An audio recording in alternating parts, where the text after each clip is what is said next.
야,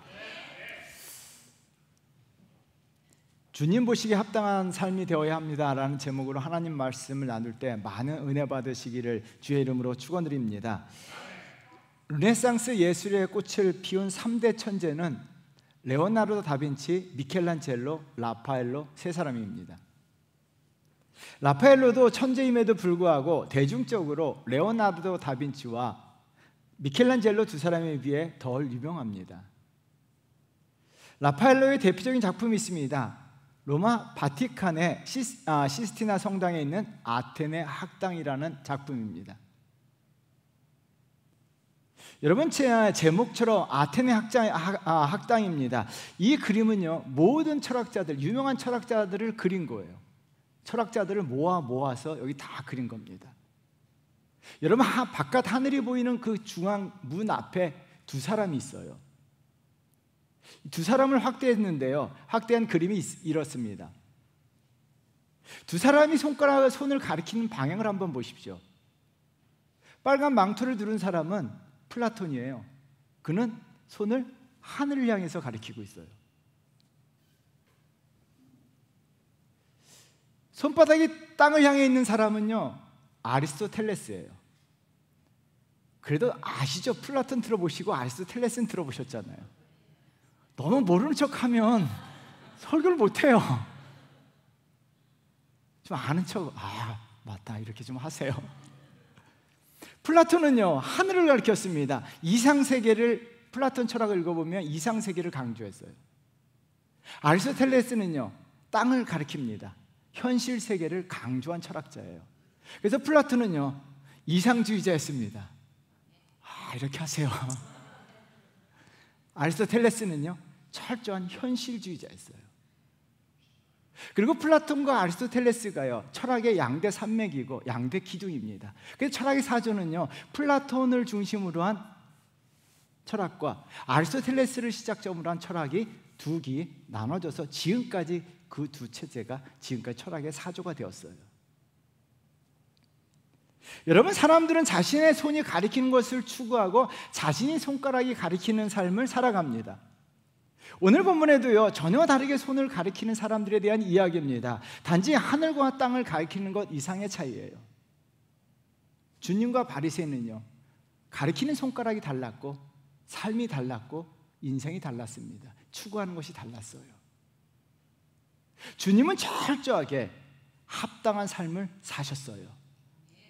그래서 오늘 본문을 통해서 우리 삶이 합당하냐 그렇지 않느냐, 우리가 합당한 삶을 손가락으로 가리키고 그와 같은 삶을 살 것을 주님께서 가르쳐주고 계세요.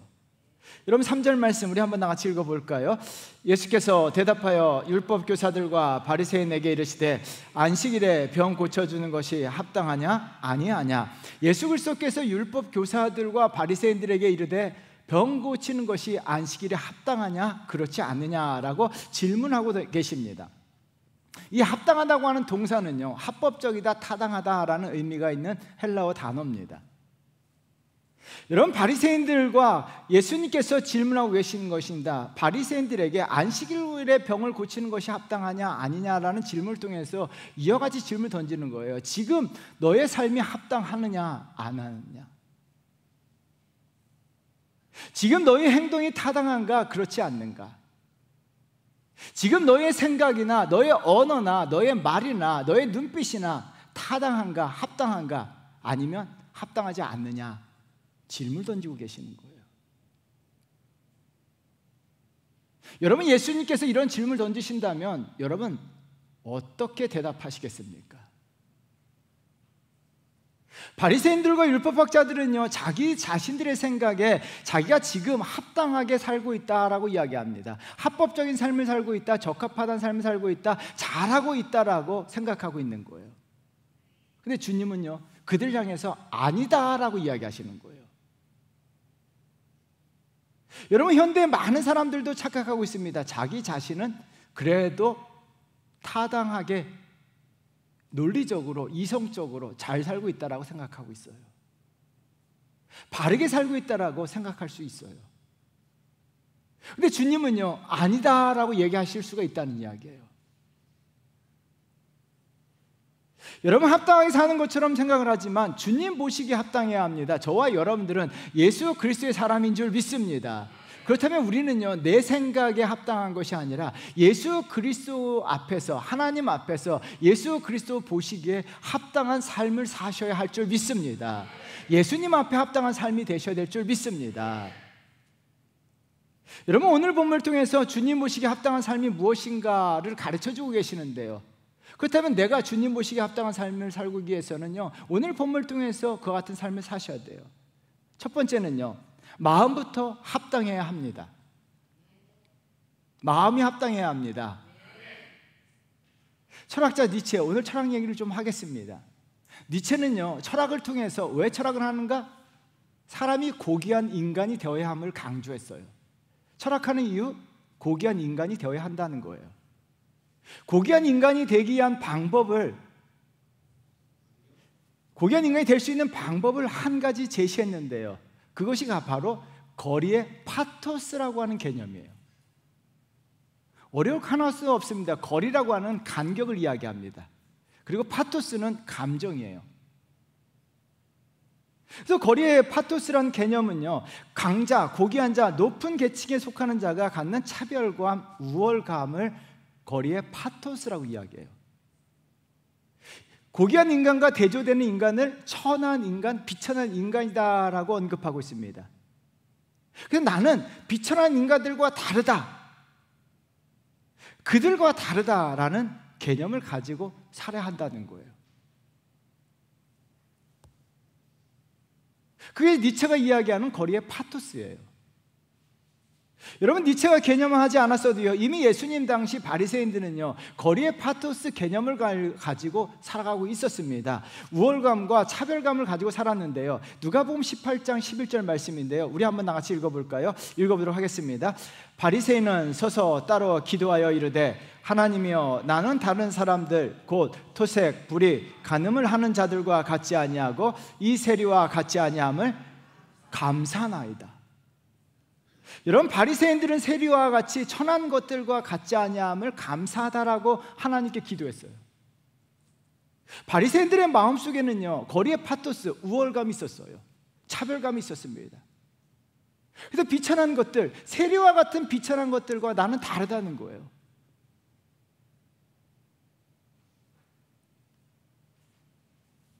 그들은 철저하게 거리의 파토스 개념 가지고 살았습니다. 미천한 것들과 천한 것들과 나는 다르다는 거예요.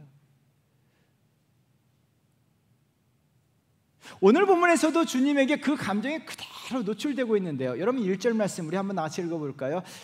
안식일에 예수께서 한 바리새인의 지도자 집에 떡 잡수시러 들어가시니 그들이 엿보고 있더라. 여러분, 엿보다고 하는 헬라어 단어는 주의 깊게 관찰하다라는 의미가 있습니다. 근데 한국어 성경에는요, 엿보다라고 하는 동사를 사용했어요. 근데 저는 성경을 읽으면서 엿보다라고 하는 이 동사 정말 번역이 잘했다라는 생각을 합니다. 마음의 악한 의도를 가지고 주의 있게 관찰하기 때문에 엿보고 있는 거예요. 마지막은 있더라라고 이야기하는데요, 있더라고 하는 동사는요, 계속적이고 끈질기게요, 예수 그리스도의 단점, 예수 그리스도의 허물, 예수 그리스도의 죄, 예수 그리스도의 잘못이 보일 때까지 계속적으로 이들은 주의 깊게 관찰하고 있는 거예요. 예수 그리스도께 무엇을 잘못하고 있는가? 저 사람의 단점이 무엇인가? 저 사람의 허물이 무엇인가를 계속적으로 주의 깊게 엿보고 있는 거예요. 바리새인은요, 자신의 집에 예수님을 초대했는데요, 그들은 예수 그리스도를 대접하고 영접하고 예수 그리스도를 웰컴, 환영하기 위해서 초대한 것이 아닙니다. 나쁜 의도를 가지고 예수 그리스도의 허물과 예수 그리스도의 잘못과 예수 그리스도의 단점을 찾기 위해서 초대한 것입니다. 그래서 어떻게 합니까? 계속적으로 엿보고 있는 거예요. 왜요? 자신의 우월감, 자신의 차별감을 드러내기 위해서입니다. 여러분, 이들은 다른 사람의 허물, 단점을 찾아내고 그들이 자신보다 우월하고 다르다는 것을 드러내길 좋아합니다. 우월감 있는 사람들이요, 차별감 있는 사람들은요, 다른 사람들의 약점, 단점, 허물, 죄를 찾아내는 것을 좋아해요. 그리고 그것을 말하는 것을 좋아합니다. 예전 아주 오랜 옛날에 우리 교회도 별의별 성도들이 다 왔다 갔어요. 지금 남아있는 성도들보다 왔다 간 분들이 더 많아요. 근데 그분들의 공통적인 특징이 있어요. 이 교회는 어떻고 저 교회는 어떻고. 참 놀랍더라고요. 교회를 자주 옮기는 사람들의 공통적인 특징은요, 그들은 다 이 사람은 어떻고 저 사람은 어떻고, 목사님은 어떻고, 장로는 어떻고, 권사는 어떻고.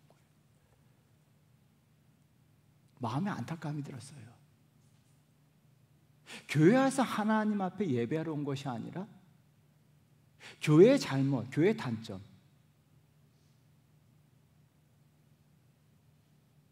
성도들의 허물, 단점을 열심히 찾고자 교회 다닌 것처럼 느껴져요.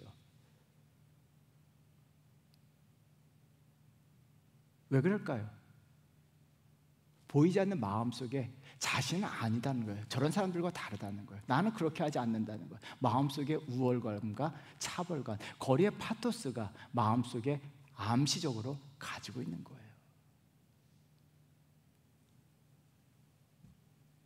여러분, 예수님 당시 바리새인들은요, 세리와 비천한 자들을 향해서 영적 우월감뿐만 아니라 인생에 대해서 우월감과 차별감을 가지고 있습니다. 또한 유대인 남자들은요, 이방인들에 대해서, 사마리아 사람들에 대해서 우월감과 차별감을 가지고 있습니다. 그래서요, 유대인 남자들은요, 사마리아 사람을 개처럼 취급했어요. 우리 한국 사람들이 어떻게 합니까? 동남아 사람들에 대한 우월감이 있어요. 동남아 사람들이요, 자기보다 더 똑똑하고 더 많이 가지고 있는데요, 한국 사람들은요, 동남아 사람이면 괜히 그들에 대해서 우월감과 차별감이 있어요. 그래서 동남아 사람들 앞에서는 다 이래요.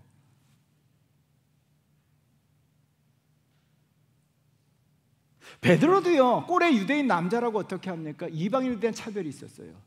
베드로는요, 무식한 어부였습니다. 갈릴리 사람들은요, 유대에서 취급받지 못한 촌사람이었어요. 저도 충청도니까 사람들이 자꾸 촌놈이라고 놀리는데, 충주시에 살았는데도 촌놈이래요. 갈릴리는요, 충청도에 비교할 수 없는 깡촌이었어요. 그리고 어부였어요. 그럼에도 불구하고 베드로가요, 이방인을 우습게 생각하고 이방인들에 대한 차별감이 있었어요. 그 베드로가요, 예수 그리스도를 만나고 예수 그리스도를 믿고 변화되었습니다. 깨달은 것이 있어요. 그것이 사도행전에 기록되어 있는데요, 사도행전 10장 34절 말씀 우리 한번 다 같이 읽어볼까요? 베드로가 입을 열어 말하되 내가 참으로 하나님은 사람의 외모를 보지 아니하시고, 외모라고 하는 단어는요, 외적인 환경, 지위, 신분, 직업, 지역, 민족 모두 외적으로 보이는 모든 것을 가리키는 단어입니다. 하나님은요, 이 모든 것들을 보지 아니하신다라고 이야기해요. 그리고 35절에서 이렇게 이야기하십니다. 바로 35절 읽어보도록 하겠습니다. 강나라 중 하나님을 경외하며 의를 행하는 사람은 다 받으시는 줄 깨달았도다. 여러분, 받으시다라고 하는 헬라어 단어가요, 데코마이라고 하는 단어인데요, 이 단어가 굉장히 좋은 단어예요. 온 지성과 정성을 다해서 받아들인다라는 거예요. 하나님은요, 우월하신 분이에요. 하나님은요, 전능하신 분입니다. 하나님은요, 지극히 높으신 분입니다. 그럼에도 불구하고 지극히 높으신 분께서 열등한 인간들을요, 정성을 다해서, 지성을 다해서 받아들이신다는 거예요. 베드로는요, 이것을 깨달았어요. 하나님께서 열등한 인간을 지성을 다해서, 정성을 다해서 받아들이는데, 열등한 인간이 내가 다른 사람을 차별할 수 있냐는 거예요. 다른 사람 앞에서 우쭐댈 수 있냐는 거예요. 그럴 수 없다는 거예요. 그러므로 어떻게 합니까? 베드로는요, 이 순간부터 예수 믿고 나서 모든 사람들 앞에서 자신 마음속에 있는 우쭐함과 또한 죄송합니다, 말이 막 헛나오네요. 우월감과 차별감을요, 다 던졌어요. 그리고 어떻게 합니까? 모든 사람들과 더불어 함께 했습니다. 그래서 베드로는요, 예수 믿고 나서 이방인들과 함께 개처럼 여겼던 이방인들과 함께 식사를 했어요.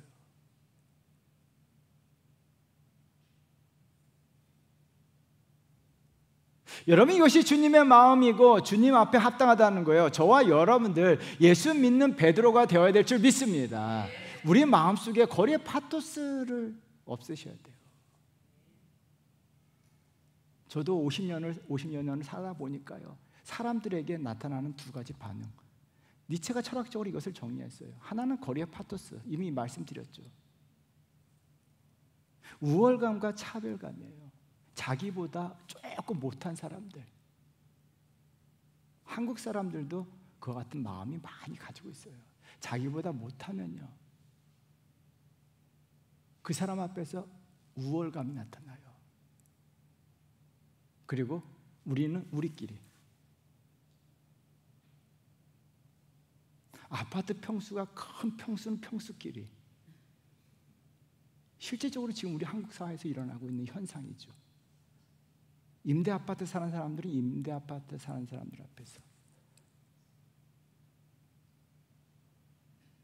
거리의 파토스요, 나는 저들과 다르다는 거예요. 다른 하나는요, 거리의 파토스의 대립 개념인데요, 비천한 자들이 갖는 감정인데요, 이것을 니체는요 르상티망이라고 이야기했습니다. 원한이라고 하는 단어로 번역될 수 있는데요, 원한, 르상티망은요 피해의식과 열등감으로 나타나서 괜히 부자들과 권력자들에서 욕합니다. 여러분, 자기보다 더 똑똑하거나 자기보다 더 많이 가지고 있거나 자기보다 더 잘 나가고 자기보다 더 인기 있으면요, 뒤에서 어떻게 합니까? 험담을 하죠. 그게 뭐예요? 열등감이에요. 피해의식이에요.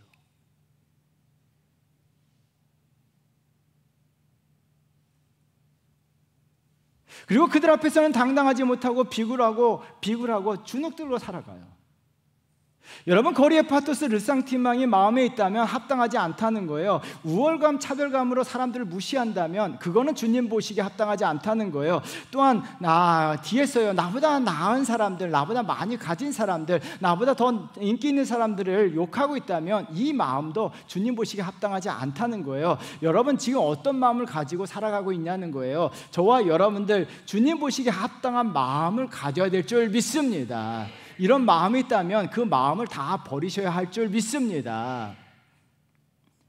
주님의 마음을 알았던 베드로의 말씀인데요, 그래서 베드로가요, 우리가 가져야 될 마음, 주님의 마음을 가르쳐주고 있습니다. 베드로전서 3장 4절이에요. 우리 한번 나같이 읽겠습니다. 오직 마음에 숨은 사람을 온유하고 안정한 심령에 썩지 아니할 것으로 하라. 이는 하나님 앞에 값진 것이니라. 여러분, 하나님 앞에 값진 것이다 라고 이야기합니다. 그러면서 두 가지를 이야기해요. 마음에 숨은 사람, 내 마음에 숨은 사람, 내 마음에 숨은 사람을 두 가지, 온유와 안정한 심령이라고 이야기합니다.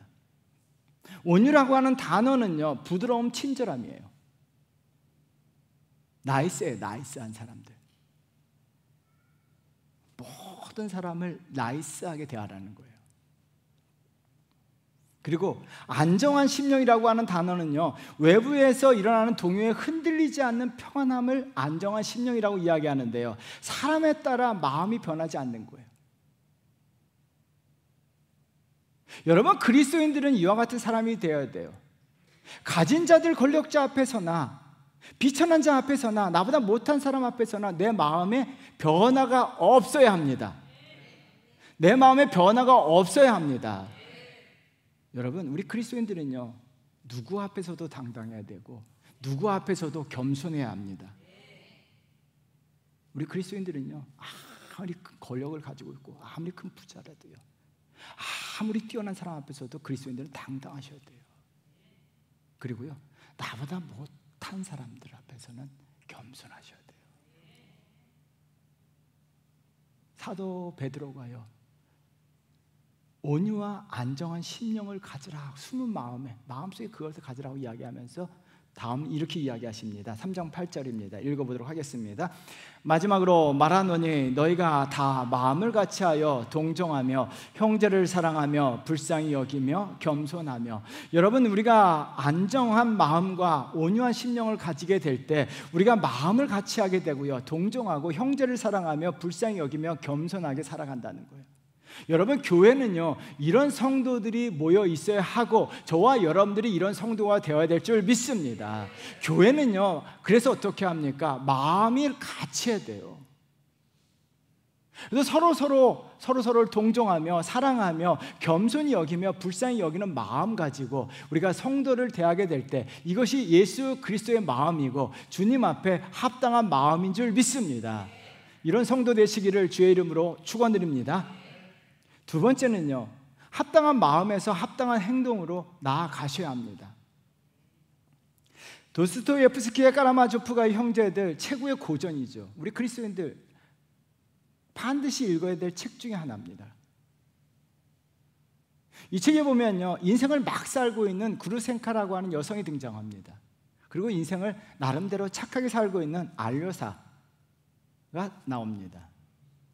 이 막 살고 있는 그루센카가요, 알료사에게 옛날 이야기를 한 가지 해줍니다. 그 옛날 이야기는 다음과 같아요. 아주 오랜 옛날에 몹시 심술 고약한 할머니 한 명 살고 있었어요. 이 할멈은요, 평생 선행이라고 눈꼽만치도 한 적이 없어요. 그래서 나이가 많아 죽었어요. 어디 갔을까요? 1번 천국, 2번 지옥. 지옥에 갔어요. 지옥에 갔는데요, 할멈의 수호천사는 하나님께 간절히 부탁했어요. 할멈을 불쌍히 여겨달라고. 그래서 하나님께서 불쌍히 여기는 마음 가지고 수호천사에게 이렇게 했습니다. 그 할멈이 선행이 있느냐? 수호천사는요, 그 할멈이 어릴 때부터 그 할멈이 선행한 것을 찾기 시작했습니다. 막 찾기 시작했는데 한 가지가 딱 나온 거예요. 밭에서 파 한 뿌리를 뽑아다가 불쌍한 거지에게 준 거예요. 하나님, 이 할멈이요, 불쌍한 거지에게 파 한 뿌리를 주었습니다. 그래, 그럼 너는 바로 그 파 한 뿌리를 가지고 지옥에 가라.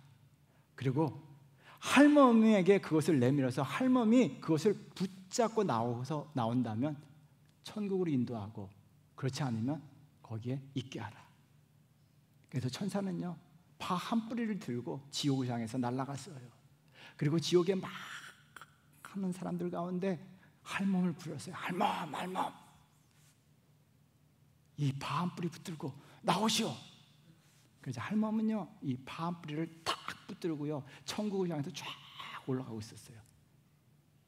그러자 어떤 일이 벌어집니까? 지옥에 있는 다른 인간들이 그 할멈을 붙드는 거예요. 나도 같이 가자 하면서 할멈이 허리를 붙들고 다리를 붙들고 팔을 붙들고 막 붙드는 거예요. 너무 많은 사람이 매달리니까 그만 파가 뚝 끊어졌어요. 할멈은요, 지옥불에서 아주 오래오래 살았더래요.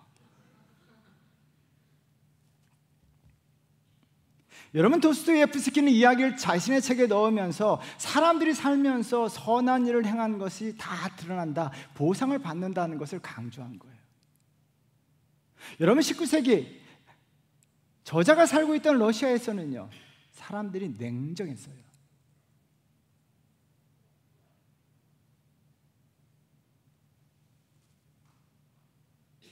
대다수 사람들은 불쌍한 사람들을 보면 불쌍한 마음, 안쓰러운 마음, 안타까운 마음을 갖습니다. 그런데 거기까지만이에요. 더 나아가지 못합니다. 불쌍한 마음을 가지지만 파 한 뿌리를 전해주지 못해요. 오늘 본문에도 도움이 필요한 사람이 등장하는데요, 2절 말씀 우리 한번 나같이 읽어보도록 할까요? 읽겠습니다. 주의 앞에 수정병 든 한 사람이 있는지라. 저자인 누가는요, 의사였기 때문에, 여러분, 누가복음 다른 복음서와 다릅니다. 그래서 병명을 그대로 기록해놨어요. 저자 누가는요, 누구보다도 의사였기 때문에 병이 어떤 병인지 잘 알고 있었기 때문에 그 병명을 다 기록해놓은 거예요. 수정병은요, 신체의 세포 조직의 체액이 비정상적으로 유출되기 때문에 몸이 퉁퉁 붓는 거예요. 그래서 몸이 막 부음으로 말미암아 정상적으로 신체 활동을 할 수 없는 병이 수정병입니다.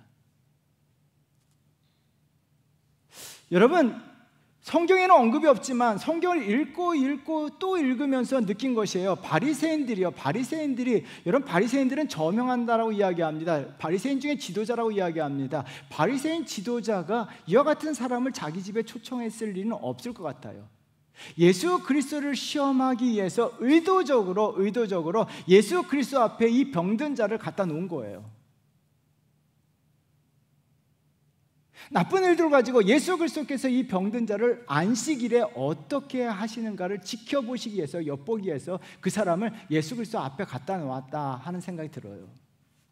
그래서 예수님께서 바로 3절에서 이야기하시죠. 안식일에 병 고쳐주는 것이 합당한가 아닌가 물으신 거예요. 바리새인과 율법학자들이요, 불쌍한 사람들을 자기 목적을 위해서 이용합니다. 이 사람은 고통, 아픔, 체면, 아랑곳하지 않습니다. 이 병든 사람을 위해서 아무것도 하지 아니하고요, 물론 불쌍히 여기는 마음은 가졌을 수도 있습니다. 그러나 이 불쌍한 사람을 위해서 아무것도 하지 아니하고 이 사람을 이용해서 예수 그리스도를 엿보고 있습니다. 여러분, 이 사람 마음이 어떻을까요? 우리 한국의 표현에 염장 지른다는 말이 있어요. 이 사람 고통, 아픔, 슬픔, 애환을요 알아주지도 아니하고 오히려 자기를 이용합니다. 염장 지르고 있는 거예요.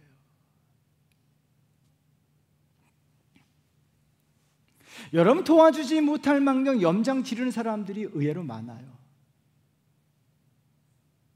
프랑스 혁명이 막 일어나고 했을 때 프랑스에 먹을 빵이 없는 거예요. 사람들이 굶주리고 있어서 거리로 다 나와서 요즘 이야기하면 데모한 거예요.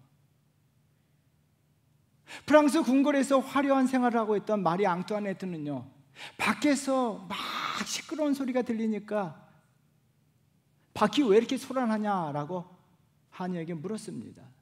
그러자 하녀가 이렇게 대답하죠. 빵가게에서 빵을 안 판다라고 이야기합니다. 프랑스에서 바게트는요, 우리야 밥이에요. 밥. 빵은 생명이에요. 바게트가 없는 거예요. 빵이 없는 거예요. 먹을 빵이 없는 거예요. 그러자 그때 마리 앙투아네트가 아주 유명한 말을 남기게 되죠. 그러면 브리오셔를 먹지 왜들 난리 법석을 떨어. 이런 브리오셔는요, 버터를 넣은 최고급 빵이에요. 바게트는 다 알고 계실 거예요. 프랑스 파리에 있는 바게트. 바게트는 서민들이 먹는 싸구려 빵이고요, 브리오셔는요 아주 고급스러운 버터를 넣은 빵이에요. 한국말로 이야기하면 밥 먹을 사람 없는 사람에게 그럼 소고기 사 먹으면 되지 하고 하는 거 똑같은 거예요. 그 소문이 퍼지자 프랑스에 혁명이 일어났어요. 그리고 결국 마리 앙투아네트는 형장의 이슬로 사라졌죠. 역사가 주는 교훈이 한 가지 있습니다. 다른 사람 염장 지르면요, 형장의 이슬로 사라집니다.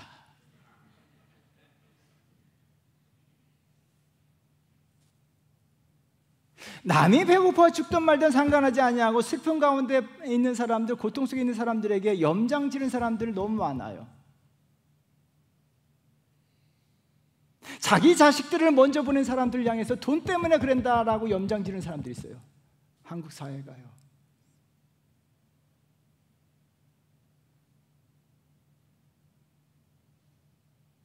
돈 때문에 그럴까요? 자기 자식을 먼저 보냈는데 돈 때문에 그럴까요?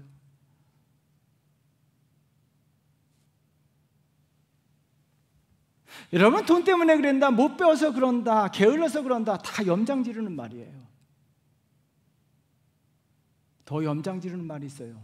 내가 그럴 줄 알았다. 실패한 사람들에게, 아픔 가운데 있는 사람들, 고통 상하는 있는 사람들에게 내가 그럴 줄 알았다.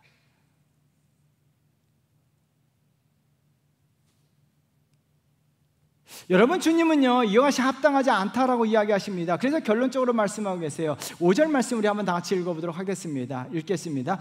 또 그들에게 이르시되 너희 중에 누가 그 아들이나 소가 우물에 빠졌으면 안식일이라도 곧 끌어내지 않겠느냐 하시니, 여러분, 누가 그 아들이나 소가 우물에 빠졌다면 어떻게 하겠냐는 거예요. 내가 그럴 줄 알았다. 너 그래 까불다가 우물에 빠질 줄 알았다 하고 구경만 하고 있을 수 있냐는 거예요. 아니라는 거예요. 그렇게 해서는 안 된다는 거예요. 건져내야죠.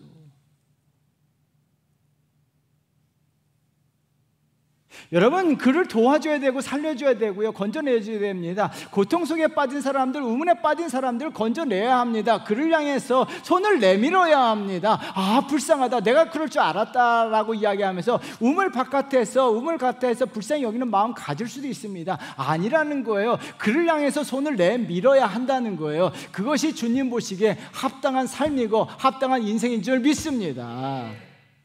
누가복음 10장에 보면요, 강도 만난 사람들에 대한 이야기가 나와요. 길을 가는데 어떤 사람이 강도를 만났습니다. 피를 뚝뚝 흘리고 죽어가고 있어요. 여러분들이 알고 있는 것처럼 레인과 제사장은요, 그냥 못 본 척하고 지나갔어요. 아니요, 불쌍한 마음을 여겼을 수도 있어요. 또한 그 중에 한 사람은 염장지로 갔겠죠. 내가 저럴 줄 알았다. 근데 사마리아 사람은 이렇게 합니다. 누가복음 10장 33절 말씀 우리 한번 나같이 읽어볼까요? 어떤 사마리아 사람은 여행하는 중 거기 이르러 그를 보고 불쌍히 여겨. 여러분, 그를 보고 불쌍히 여겼다라고 이야기합니다. 그런데 많은 현대인들이요, 33절에서 끝나요. 그를 보고 불쌍히 여깁니다. 불쌍한 사람들, 강도 만난 사람들, 상처 입은 사람들, 재해를 당한 사람들, 사건 사고를 당한 사람들, 불쌍히 여기는 마음을 다 가지고 있어요. 근데 성경은요, 예수님의 말씀은 33절에서 끝나지 않아요. 34절로 넘어갑니다. 사마리아 사람은요, 34절로 넘어가는데요, 34절 말씀 우리 한번 나같이 읽어보도록 하겠습니다. 가까이 가서 기름과 포도주를 그 상처에 붓고 싸매고 짐승에 태워 주막으로 데려가서 돌보아 주니라. 그를 돌보아 주었다라고 이야기합니다. 사마리아 사람은요, 불쌍히 여기는 마음에서 끝나지 않았어요. 34절, 35절, 36절까지 계속적으로 그를 돌보아 주었습니다. 손을 내밀었습니다. 그를 치유하였습니다. 그를 도와주었습니다. 그와 함께 했습니다. 그래서 예수님께서 뭐라고 말씀하세요? 37절입니다. 우리 한번 크게 읽어보도록 하겠습니다. 이르되 자비를 베푼 자니이다. 예수께서 이르시되 가서 너도 이와 같이 하라 하시니라. 너도 가서 너도 이와 같이 하라라고 이야기합니다. 여러분, 예수님께서 33절에서 끝내라라고 이야기합니다. 불쌍한 여기는 마음 갖고 거기서 끝내라고 말씀하지 않으세요. 가서 너도 이와 같이 하라라고 이야기합니다. 이것이 예수님 보시기에 합당한 거예요. 여러분, 우리의 삶이 33절에서 끝나진 않아요. 끝내서는 안 돼요. 많은 그리스도인들은요, 그래도 착해요. 제가 보니까 교회 다니는 사람들이 그래도 더 착해요. 그러세요. 마음에 불쌍히 여기는 마음은 가져요. 그래도 염장 지르는 사람은 많지가 않더라고요. 함께 아파하고 함께 슬퍼하더라고요. 그래서 한국교회가 이태원 사고가 생겼을 때 한국교회가 막 기도했어요. 막 울면서 기도했어요. 사건 사고 있을 때마다 한국교회가 기도합니다. 감사하더라고요. 그래도. 근데 불쌍히 여기는 마음은 그래도 가지고 있다는 거예요. 근데 33절에서 끝나서는 안 된다는 거예요. 우리가 어떻게 합니까? 가서 이와 같이 하라는 거예요. 파 한 뿌리 주라는 거예요. 예수님께서는요, 뭐 어마어마한 것을 나눠주라는 게 아니라 파 한 뿌리 주라는 이야기예요. 가서 손을 내밀어 주라는 거예요. 우문에 빠진 사람에게 돈을 주라는 얘기 아니에요. 손을 내밀라는 거예요.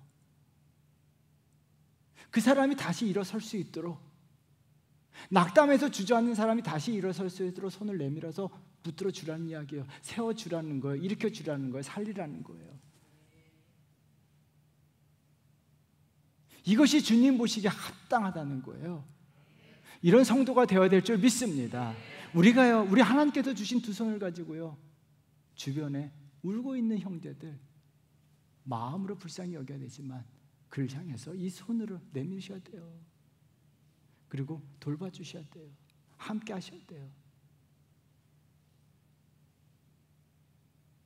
너도 가서 이같이 하라. 주님이 권유하지 않으셨어요. 이같이 했으면 좋겠다라고 말씀하지 않으셨어요. 헬라어 성경에 보면 명령형입니다. 하라는 거예요. 이것이 주님 모시기에 합당한 거예요. 우리 그리스도인들이 그래서 세상을 아름답게 만들어 가셔야 돼요. 저와 여러분들, 우리 주원교회 성도들 이런 성도가 되어야 될 줄 믿습니다. 제발 염장 지르지 마세요. 염장 지르는 일 하지 마시고요, 정말 사고당한 사람들, 슬픔에 빠져있는 사람들, 아파하는 사람들, 불쌍히 여기는 마음 가지시고요, 그들 향해서 손을 내미시고요, 도와주고 나누고 베푸세요. 그러면요, 하나님 보시기에 합당한 사람들 하나님께서 반드시 도와주십니다. 내가 슬픔에 빠졌을 때, 내가 어려움에 처했을 때 하나님이 하나님의 천사를 통해서 저와 여러분들 도와주세요. 우리 이런 성도 되셔야 될 줄 믿습니다. 사랑하는 성도 여러분, 내가 잘 살고 있다, 내가 잘하고 있다, 착각이에요. 제발 그런 소리 하지 마시고 그런 생각조차도 버리세요. 난 잘하고 있다, 이런 생각 절대 하지 마세요. 여러분 생각이에요. 이런 착각에 빠져서는 안 돼요. 나는 잘 살고 있다, 착각이에요. 제발 그런 착각 버리세요. 우리는요, 하나님 보시기에, 예수 그리스도 보시기에 잘하고 있어야 됩니다. 예수님 생각하기에 합당해야 합니다. 자꾸 우리가 바리새인화 돼가고 있어요. 내가 생각하기에는 이 정도 잘하고 있겠지. 아니에요. 주님 보시기에 합당한 삶을 사셔야 돼요. 그러기 위해서는 어떻게 합니까? 내 마음이 거리에 파토스, 일상티망 다 버리셔야 돼요. 우월감, 우리가 잘나요? 얼마나 잘났습니까? 세상적으로 여러분 얼마나 잘났습니까? 세상에 잘난 사람이 어디 있습니까? 또 우리가 못나면 얼마나 못났습니까? 우리는 다 하나님 앞에 같은 사람들이에요. 교회 와서도요, 거리에 파토스, 르상티방 다 버리셔야 돼요. 그리고 마음을 같이 하셔서 서로 겸손히 여기며 서로 사랑하고 한 마음 가져야 돼요. 이게 하나님 보시기에 합당한 줄 믿습니다. 또한 불쌍히 여기는 마음 가지고요, 반뿔이라도 도와줘야 돼요. 손을 내미셔야 돼요. 하나님이 주신 손, 이 손을 내밀어서 도와주고 격려하고 위로하고 사랑하고 이 손 가지고 사용해야 될 줄 믿습니다. 그래서 저와 여러분들 하나님 보시기에 합당한 성도 되시기를 주의 이름으로 축원드리겠습니다. 기도하겠습니다. 이 시간 말씀을